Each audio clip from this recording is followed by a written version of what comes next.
Hello, FedPhoenix fam. Good morning. Part of my voice and stuff. I've been sick for a few days, coughing and congested and runny nose and stuffy nose. So I sound horrible, but the show must go on, right? So I wanted to make a video. I have people frequently ask me, particularly women, how do I have a talk with my kids before I go to prison? How do I prepare them for me to go to prison?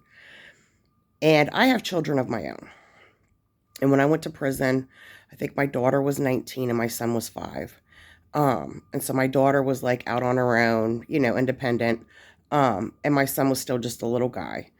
And it's not going to be easy. It's going to be hard. It's going to be very hard. And I first want to say that if you're having this conversation with your kids and you're excessively emotional, you need to try to control your emotions as much as you can, because you're going to project that onto them and make it more difficult for them. And now is not the time to worry about, your feelings. Your feelings really don't matter as a parent when it comes down to protecting and preparing your children for things that are inevitable. So, and I think a lot of it depends on the age of the child, and also if the child, their comprehension level, or what do they know about this situation. Like for me, my door got kicked in about 2 years before I went to prison, a little over 2 years before I went to prison. So my children were already aware that there was a whole lot of stuff going on, you know what I mean? And that prison was a possibility. Because it was inevitable. I couldn't hide that from them. I couldn't shield them from that. And with my youngest, I had a shared custody situation at the time. And the other parent liked to really kind of try to instill horrible things in my youngest child's mind, that just weren't true. And so I needed to stay on the front end of things, because regardless, my youngest was going to be subjected by the other parent to not only the situation as it is, but exaggerations on it as well. So I needed to stay ahead of things. But so my oldest, of course, knew what was going on. They knew what was going on when I was on bond for a year and a half. Then when the state dropped charges, because there was literally no witnesses or evidence to implicate that I'd committed a crime knowingly, because I didn't. Um, and then a few months later, after a few months of, oh, thank God this is over, then boom, federal target letter. And then, you're going to federal prison now. My oldest who's a mature child too, I should mention, but was aware of this process as it took place. In fact, when I self-surrendered to prison, my oldest came with me, because I needed to drive myself down, and obviously someone has to drive the car back, and it couldn't be me. Now, my youngest, it's a bit more difficult, and especially because the other parent was really saying horrendous things that weren't true, making the situation far more difficult for my child than it had to be. Um, but I told my youngest several times, particularly both my kids, but especially the youngest, I'm going to, I said jail instead of prison, because then it was an easier term for him to understand. I'm going to jail and I'm going to be gone for a little while, but I love you, and I'm going to stay in contact with you. I'm going to write you. I'm going to call you as much as I can. And this is temporary. I will be back home. And when I come home, you'll be home with me and everything will be normal again. And this is never going to happen again. This is just a one-time thing that has to be done. And we didn't really talk about the why I was going to prison before prison. Me and my youngest didn't. And my youngest watched the show Bubble Guppies. Some of you with young kids know what I'm talking about. And there's an episode where a person is speeding, right? And the bubble guppies pull them over and they go to jail for speeding, for driving too fast. And ironically, I had got a speeding ticket um, when I was on pretrial release with the feds before I went to federal prison. And so when I was incarcerated, one day my youngest said to me, kind of like, I know why you're in there, because it's like the episode of the Bubble Guppies. You were speeding and now you have to go to jail for a while. You have to go to grown-up timeout is what I actually referred to it as, and because it was a concept he could understand. And I went along with that. I was like, yeah,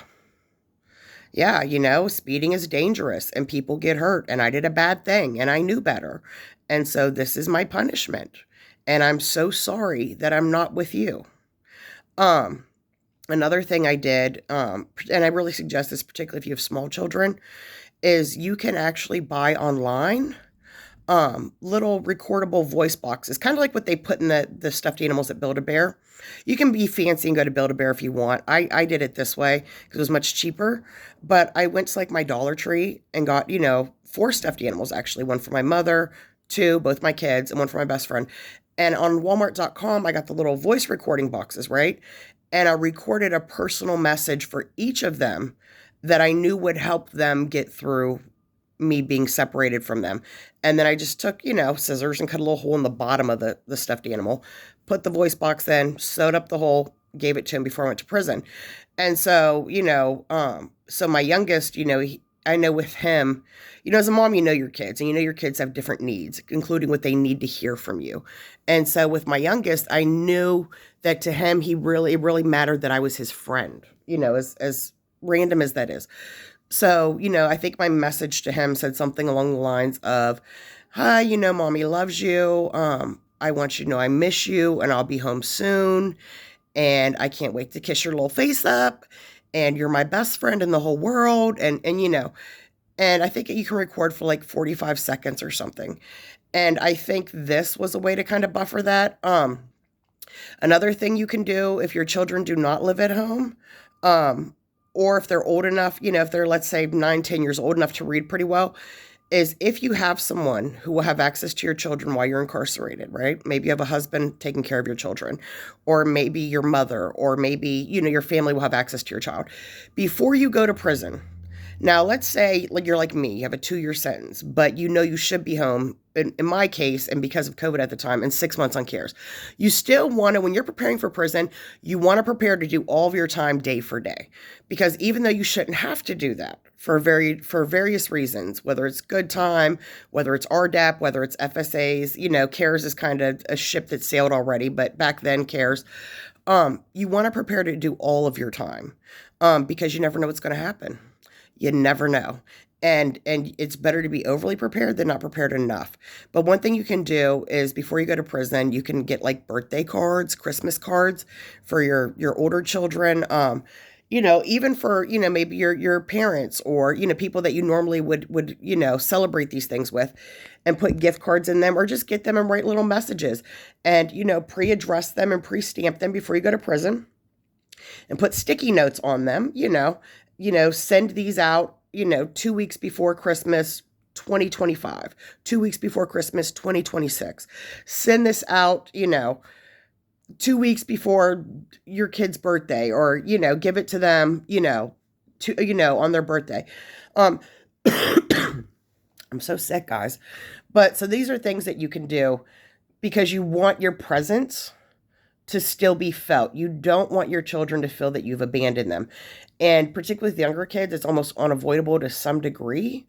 And when you come home, there's going to be a lot of separation anxiety. Your kid is going to be kind of surreal that you're back, and they're going to want to be with you like as much as humanly possible. And don't resist that. You don't, in your mind, you're like, I don't want my kid to spend the rest of their life attached to my hip and insecure that I'm staying. But they need that. They need that time with you as much as possible when you come home, so they can be comfortable knowing that you are home and you're staying home. And over time, this will dissipate. My son currently is not, there's no separation anxiety. He's not attached to my hip. But when I first came home, he certainly was, and understandably so. When I was incarcerated, every 3 days, I called him and spoke to him on the phone. It was a routine. He knew after we talked that in 3 days, I would call again. You know what I mean? And that consistency, really, I think, helped reinforce the fact that I'm being honest, that I am coming home, that this is temporary. If you can do video visits with your children while you're incarcerated, in-person visits is even better, but I know that's not an option for a lot of people. Any type of visitation you can do that as much as you can. Because you really want to, again, have your presence, and it's going to be hard for you when you're incarcerated. I'm almost thankful sometimes when I think back on it that I didn't have in-person visits, because it would have been soul crushing.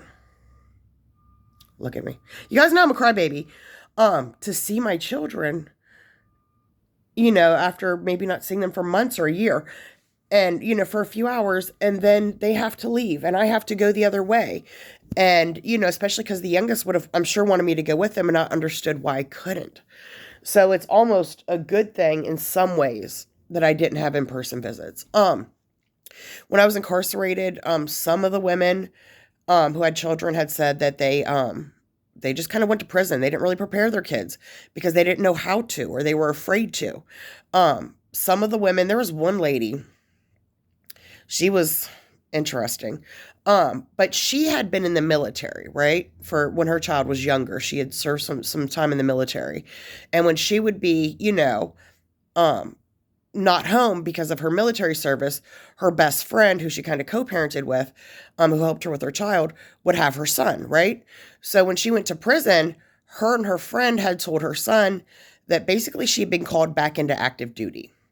And this was interesting to me because on the phone calls, there's definitely times where the automated thing will interrupt and say, this is a call from a federal prison.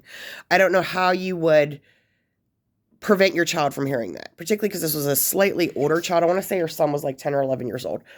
Now in the video visits, we had to wear uniforms, which were khaki, like button-up shirts and pants. We look like janitors. But it could be, particularly to a child that young, passed off as you're wearing military attire, perhaps. But then I think too, with a kid in that age group, when you just blatantly lie to them about what's happening. Oh, a couple women told their children that they were going to drug rehab.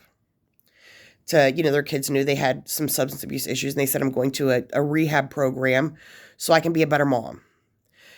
And my thing is, when you lie to them about where you're going and why, and I'm not saying that that's the wrong thing to do, because everybody's situation is different. Everybody's children are different. And as a parent, you have to make these decisions for yourself. I can't make them for you. But when you lie to them, it makes me wonder when the day comes, because it will come, that they actually know what really happened, that you were in prison. Will they resent you for that? Will they feel that you were misleading them, you were deceptive? Or will they look at it like, oh, she tried to shelter me and protect me from this reality so I wouldn't be as concerned, perhaps. And it was the right thing. I don't know. But, and my son is 7 years old now. I'm home from prison. And when I first came home, he would ask me all the time, to the point that it really was uncomfortable for me, but I knew I had to just let him process things the way that he needed to. But he would ask me frequently, sometimes, at the park in front of other parents, sometimes in the store in front of the cashier. And I never shamed him for it or told him he couldn't ask or say it. But my son would say, Mommy, are you home now, or are you going back to jail? Mommy, you're not going back to jail, are you? And it was so sad for me. It was so difficult. And of course, when you're in public, other people kind of look like, oh my, and I would just ignore them. Because at the end of the day, my child's emotional well-being supersedes 1,000 times, what random strangers in public may be thinking. But it was definitely hard for me, because it almost made me feel like, this is never going to end. That for the rest of his life, he's going to have this complex that I'm leaving him for I'm sure what for him felt like a lifetime. But, again, these things work themselves out in time. They really do. And you just have to, when you come home, do what you can. And on your way into prison, I think a lot of people who are honest with their kids had a lot of questions. Their kids had a lot of concerns. When the day comes that my son is older and he says, I don't think you went to jail for a speeding ticket, because that doesn't make any sense, particularly with how long you were gone. I'm going to simplify the situation to him. But when you do this, and if you tell your kids why you're going to prison, even if you are truly going to prison due to some association, which is quite common in federal camp, and no fault of your own, you need to find a way to take responsibility. Okay? And you have to be very honest about that. Because what you don't want to do is basically tell your kids, oh, I'm going to jail because I'm a victim. So I'm a victim and a bad thing is happening to me, and this means you're going to be affected negatively as well. A bad thing has to happen to you too, because we're victims.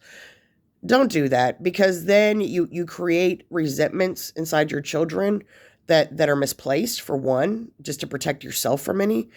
And two, you don't want to, as a parent, instill a victim mentality into your child, because people with victim mentalities tend to not do well in life. And that's just No, that's just bad, bad, bad. And I know that it might be you don't want to, you're already going through a hard time and you don't want to kind of add to that by saying, I did something stupid or I did a bad thing and now these are my consequences and I'm sorry it affects you. That's a hard pill to swallow.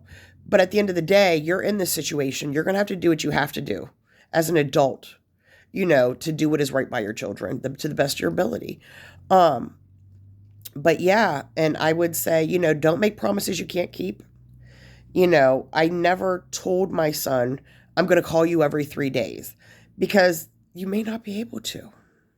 I mean, did he know after a period of time, like, okay, my mommy called yesterday, the day after tomorrow, she's going to probably call again? Yes. But I never would, like, at the end of the phone call be like, okay, and I'm going to call you in 3 days. You count them down. Because the reality is when you're in prison, you can lose phone privileges. And what happens a lot at camp is mass punishment. So even though you've done nothing at all wrong, nothing, now you can't call your child because the whole unit can't use the phone. And this happens all the time. And sometimes there are technical issues and the phones are down. And so you want to be very careful to make sure that you're not promising or saying you're going to do something, in this whole process of being a parent who's going to prison, that you can't follow through on. And the few things that you do say, perhaps, like, oh, I'm going to write you this week. Oh, I got a picture. I'm going to send it to you. You have to follow through. I mean, you have to make sure that you do not say you're going to do something that you cannot 100% follow through on, and you do it. You do it. Because the thing is, your children are going to experience and feel a lot of instability and a lot of uncertainty. And they need to know that as a parent, that you are going to follow through, that you're being honest with them. They can trust what you're saying. And you're going to do the best that you can. And you're not going to make excuses for yourself. You're not going to be lazy about it. You are going to show them that their stability and their ability to trust you is a priority. But it's not easy. It's not, and I'm not going to pretend it is. Some people I know, going to prison had just had babies. They have children that are too young to even understand what's happening. There's no conversation needed there, I don't think. Perhaps when your child is older, if it comes up, that, oh, when you were little, your aunt had custody of you because your mother was in prison, address that then. But with older children, you really have to make sure that what you're telling them is age appropriate, for one. You need to make sure that you're not making promises you can't keep. You need to make sure that any promises you do make, you do keep 100%. So don't make ones you can't. And when you do it.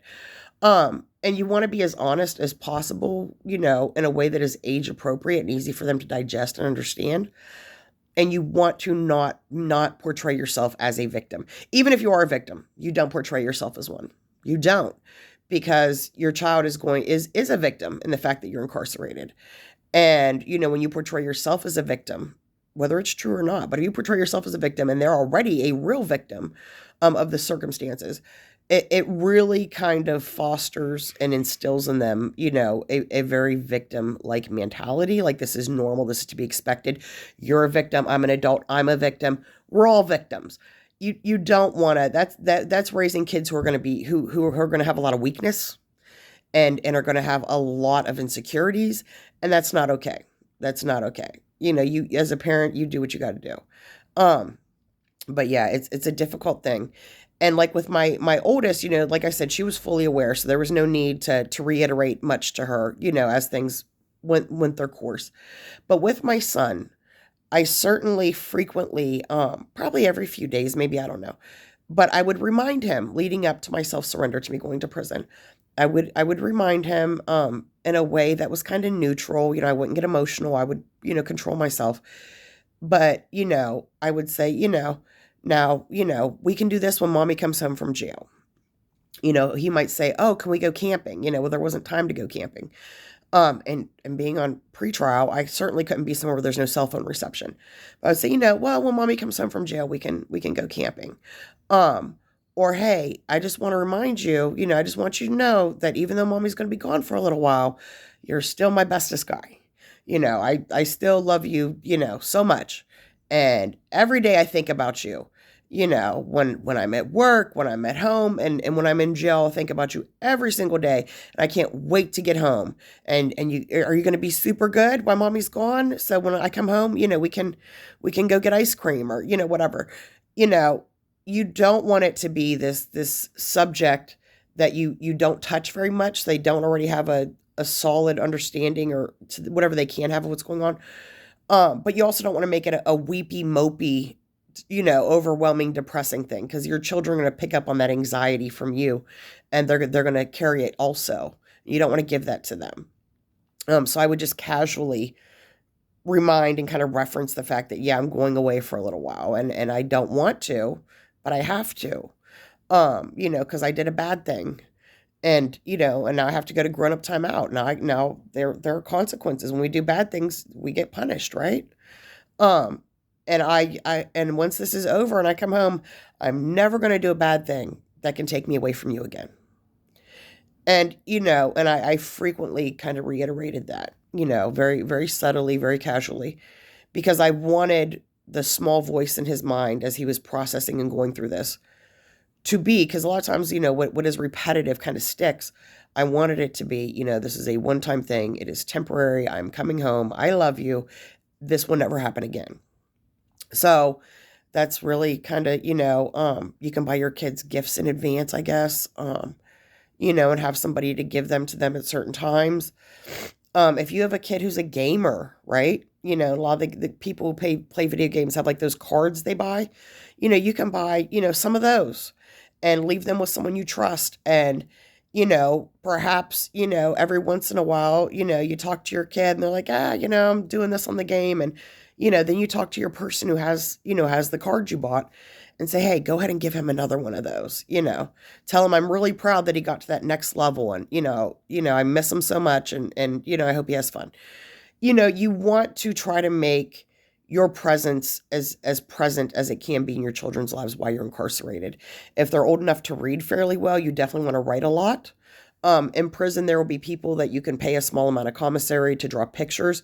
So, like, let's say your kid's really into Sonic or dinosaurs. You can pay somebody to make a crochet Sonic, and if you get the right person, a really good quality one, and send it home. You can pay someone to draw a picture of your kid or take a picture of your kid and draw them, riding a dinosaur. You want to be mindful to really have as much interaction as you can with your children while you're incarcerated, because this is paramount for your mental health, for their mental health, and the ease of recovering from this when it's all said and done. And reassuring them that you haven't abandoned them, and that this is, it is what you said it is. It is temporary. And you haven't forgot them and you still love them.